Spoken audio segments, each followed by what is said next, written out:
Chicken pakora তৈরি করতে লাগবে কর্নফ্লাওয়ার, একটা ডিম,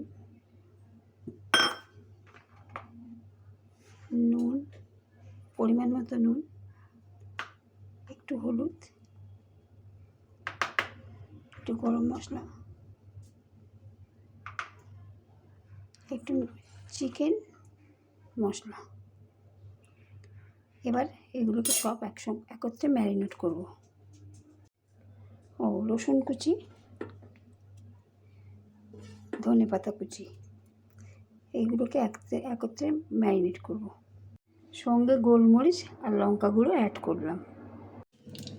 এবার কড়াইতে তেল দিলাম, তেল গরম হলো, এবার মাংসগুলো ছেড়ে দিলাম।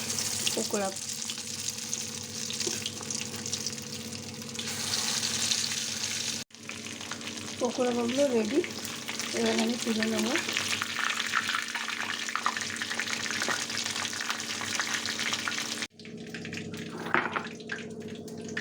তুলে নিয়ে এবার গরম গরম পরিবেশন করব।